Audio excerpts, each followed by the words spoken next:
नमस्कार अंगोश में लेटे थे स्वागत है इस पर प्रोडक्शन चैनल में। मैं जस्ट अभी देखा हूँ ब्लैक ऑरेंज सीजन 1 सीरीज़ को जो नेटफ्लिक्स में 10 जनवरी को रिलीज हुआ है और जिसमें लीड में हमारा वन एंड ओनली जिहान कपूर भाई, राहुल भट्ट भाई, अनुराग ठाकुर भाई और है परमवीर चीमा भाई। सीजन 1 का कहानी अगर मैं बिना स्पॉइलर दे बोल तो कहानी ऐसा है कि हमारा सुनील गुप्ता नाम का एक बंदा जो एक मिडिल क्लास फैमिली से बिलोंग करता है, नॉन वायलेंट आदमी है, वेजिटेरियन भी है, लेकिन फैमिली का रेस्पॉन्सिबिलिटी के चक्कर में उसको तिहाड़ जेल में असिस्टेंट सुपरिटेंडेंट ऑफ पुलिस का पोस्ट लेना पड़ता है। वो जब जेल के अंदर में घुसता है तब तिहाड़ जेल का असली परिस्थितियों का सामना करना पड़ता है। वो ऐसा एक बंदा है कि जेल का जो अंदर का सिचुएशन को इम्प्रूव करना चाहता है, लेकिन सिस्टम उसको वो चीज़ करने नहीं देता है। वो कैसे करके अभी तिहाड़ जेल के अंदर अपने आप को एडजस्ट करेगा, सिस्टम को इम्प्रूव करने के लिए कोशिश करेगा, उसके लिए तो भाई आपको सीजन 1 देखना ही पड़ेगा।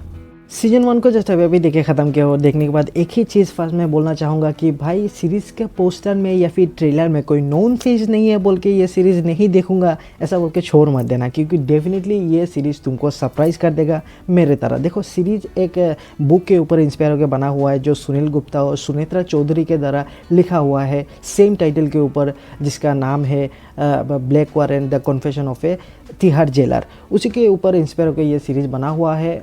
लिखा हुआ है डिस्क्लेमर में कि ये फ्रिक्शनल स्टोरी है, लेकिन रियल लाइफ में बहुत सारा क्रिमिनल का नाम इस्तेमाल किया गया है सीरीज़ के अंदर, जैसे बिल्ला और रंगा का यूज़ किया गया है, नाम इस्तेमाल किया गया है। प्लस यहाँ पे जो बिकिनी किलर चार्ल्स सुबराज का भी को भी दिखाया गया है ना, तो बहुत सारा रियल क्रिमिनल्स लोगों का नाम यहाँ पे इस्तेमाल ज़रूर करता है, लेकिन फ्रिक्शनल स्टोरी बताया गया है ना डिस्क्लेमर में। तो ओबियसली सुनील गुप्ता जो राइटर है ना, वो असलियत में तिहाड़ जेल का जेलर रह चुके हैं। 2016 में ही उन्होंने रिटायरमेंट लिया है ना, तो उनके आंखों द्वारा दिखा हुआ एक बुक बोल सकते हो, उसके ऊपर इंस्पायर होकर ये सीरीज़ बना हुआ है। तो भाई डेफिनेटली तुमको देखना चाहिए, ये बहुत ही ज़्यादा चौंका देगा मैं बोलूँगा, क्योंकि सीरीज़ देखने से पहले एक्सपेक्टेशन उतना ज़्यादा था नहीं मैं ये क्या सीरीज़ देखने वाला हूँ। देखने के बाद मैं चौंक गया लिटरली।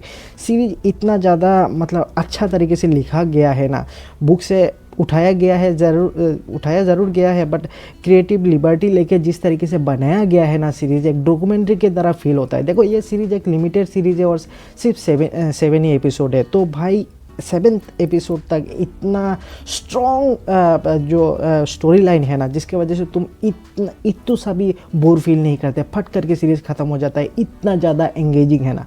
देखो सीरीज़ का कहानी चलता है 1980s के दौरान, जब Sunil Gupta ji first time jailer बन के तिहाड़ जेल के अंदर गए ना, तो उनका आंखों द्वारा दिखा हुआ जो जेल का, तिहाड़ जेल का जो अंदर का सिचुएशन था, परिस्थितियाँ था, उसको बहुत ही बेहतरीन तरीके से ये सीरीज़ के अंदर दिखाया गया है। सुनील गुप्ता जी चाह रहे थे ना कि तिहाड़ जेल का जो अंदर का कंडीशन है, जो पॉलिटिक्स चल रहा है, जो गैंग वार चल रहा है, उनको चेंज करने के लिए, जेल का परिस्थिति इंप्रूव करने के लिए काम करना चाह रहे थे, लेकिन सिस्टम उनको करने नहीं दे रहा था। सिस्टम से वो बार बार लड़ाई कर रहे थे, तो उनका जर्नी को दिखाया गया है ना ये सीरीज़ के अंदर। भाई लाजवाब मैं बोलूँगा, स्टोरी ऐसे टाइप का लिखा गया है ना कि भाई तुमको एक बूंद भी सांस फेंकने का भी मौका नहीं देता है, इतना ज़्यादा इंटेंस है, जो थ्रिल पैदा करके रखता है ना एंटायर सीरीज़ में। और देखो सुनील गुप्ता जी को जिस तरीके से उनका जो कैरेक्टर डेवलप किया है थ्रू आउट द सीरीज़, भाई मानना पड़ेगा हमारा जिहान कपूर भाई साहब को। जिहान कपूर के बारे में बोलना चाहूँगा कि भाई वो करीना कपूर का कज़न है, और ये मेरे को रिव्यू रिकॉर्ड करने के टाइम में पता चला, बट बंदे ने क्या काम किया है यार। मतलब डेब्यू हो तो ऐसा लेवल का डेब्यू हो, तुमको बिलीव ही नहीं होगा, तुमको लगेगा कि ये तो कोई आउटसाइडर बंदा है, ये बाद में जाके सुपरस्टार बनेगा, ऐसा ही फील आएगा। ऐसा लेवल का परफॉर्मेंस भी बंदे ने दिया है, बंदे का ब्राइट फ्यूचर है ये, तो डेफिनेटली मैं बोलना चाहूँगा व्हाट ए ऑसम लाजवाब परफॉर्मेंस। बंदे को जो दिखाया गया है ना, वो सुनील गुप्ता जो है मिडिल क्लास फैमिली से बिलोंग करता है, वेजिटेरियन भी है, नॉन वायलेंट बंदा है, उसको फैमिली रिस्पॉन्सिबिलिटी की वजह से सिर्फ तिहाड़ जेल के अंदर नौकरी करना पड़ता है ना, तो इसके वजह से उसका अंदर में जो डर है ना, वो कुछ बोल नहीं पाता है। सिस्टम के खिलाफ लड़ना तो चाहता है, लेकिन सिस्टम का दबाव में कुछ कर नहीं पाता है, लेकिन खुद से ट्राई करता रहता है ना कि भाई सिस्टम को कैसे चेंज करो, रिफॉर्म लाओ, वो ट्राई करता रहता है। और मतलब उस ऐसा लेवल का एक करेक्टर है ना, जो बार बार हार मिलने के बाद भी वो ट्राई करता रहता है कि भाई अपने से वो कुछ कर पाए ना, सिस्टम को चेंज कर पाए, रिफॉर्म कर पाए, जो बहुत ही ज़्यादा मज़ेदार बना देता है इस कैरेक्टर को और भी ज़्यादा रेस्पेक्ट दिला देता है ना भाई। जब पता चला है कि भाई ये सुनील गुप्ता जी ओरिजिनली एक बंदे थे और जिन्होंने जेल के अंदर बहुत सारा जेलों में रिफॉर्म किया है, उनके वजह से बहुत सारा जेल का जो अंदर का सिचुएशन है, कंडीशन है, वो इम्प्रूव हुआ है, जान के बहुत ही ज़्यादा खुश हुआ है, प्राउड फील हुआ है। जो इस सीरीज़ देखने के टाइम में भी जिहान कपूर के द्वारा बेहतरीन तरीके से निभाया गया है सुनील गुप्ता जी को, कैरेक्टर को मानना पड़ेगा यार, मज़ा आ गया। फिर हमारा आता है जो हमारा अनुराग ठाकुर को बहुत ही अच्छा लगा है हमको उनका परफॉर्मेंस भाई। उनको देख के मेरे को एक बचपन का दोस्त का याद आ गया, उसका भी चेहरा same to same as it is मिलता है ना, लेकिन जो सुपीरियर ने बोला है वही चीज़ करेगा, लेकिन दोस्तों के मुश्किल के वक्त पे वो खड़ा होता है ना साथ में, वो देख के और भी अच्छा लगा है। फिर हमारा चीमा साहब को भी भाई बहुत ही अच्छा लगा है। जो हर एक कैरेक्टर है ना बहुत ही अच्छे तरीके से डेवलप किया गया है सीरीज़ के अंदर। इतना कम एपिसोड होने के बावजूद हर एक कैरेक्टर के साथ आप कनेक्ट हो जाते हो। या फिर आप राहुल भट्ट का कैरेक्टर को भी देखो, वो खुद भी, उसका कैरेक्टर ऐसा टाइप का प्रेजेंट किया गया है ना, वो खुद भी मतलब पहले आके सिस्टम को चेंज करने का कोशिश कर रहा था, लेकिन सिस्टम ही उसको चेंज करा दिया। तो ऐसा टाइप का मतलब कैरेक्टर को देख के अच्छा लगता है ना, जो तुम चेंजेस उसका कैरेक्टर में चेंजेस को फील कर सकते हो भाई। मज़ा आ गया यार। पर्सनली हमको ये सीरीज़ का सेकंड एपिसोड देखने के टाइम में मैं बोलूँगा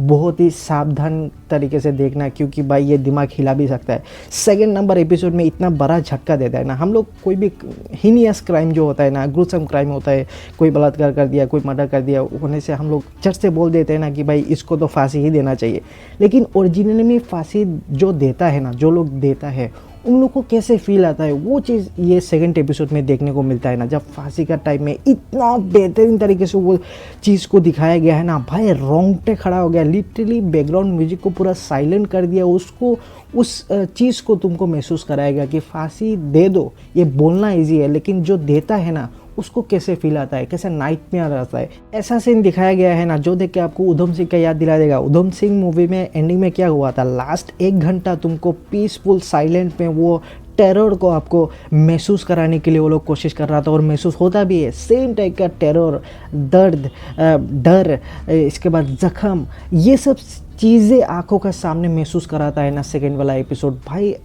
फांसी दे दो बोलना इजी है, लेकिन जो देता है ना फांसी, उसको कैसा महसूस होता है। जेला लोग जो सामने देखता है ना, किसी का मौत हो रहा है, तड़पते हुए देखते हो ना, तब क्या महसूस होता है भाई साहब। लिटरली खून जम जाएगा सेकंड वाला एपिसोड में। क्या लाजवाब लेवल का दिखाया गया है ना भाई, खतरनाक, लिटरली खतरनाक। इसके वजह से मैं बोलूँगा ये सीरीज़ एक बहुत ही एक बेहतरीन एक सीरीज़ है, और कोई नॉन फेज नहीं है बोल के ये देखना छोड़ मत देना, क्योंकि बहुत ही बेहतरीन तरीके से स्टोरी लिखा भी गया है, दिखाया भी गया है, और एक ट्रू स्टोरी को भी, बहुत सारा ट्रू इवेंट्स को भी यहाँ पे मेंशन किया गया है ना, जो थे कि हमको बहुत ही अच्छा लगा है। पर्सनली मैं अनएक्सपेक्टेड सा सीरीज़ था, लेकिन जो करेक्टर लोगों का परफॉर्मेंस था ना भाई, एक्टर लोगों का भाई चुम्मेश पूरी था। वो हमारा जिहान साहब को बोलो, या फिर चीमा साहब को बोलो, या फिर अनुराग ठाकुर, या फिर राहुल भट्ट साहब को बोलो, ये सब ने लाजवाब परफॉर्मेंस किया है। उसके ऊपर ये स्टोरी इतना ज़्यादा इम्पैक्टफुल, इतना ज़्यादा इंटरेस्टिंग, थ्रिलिंग है ना, जो आपको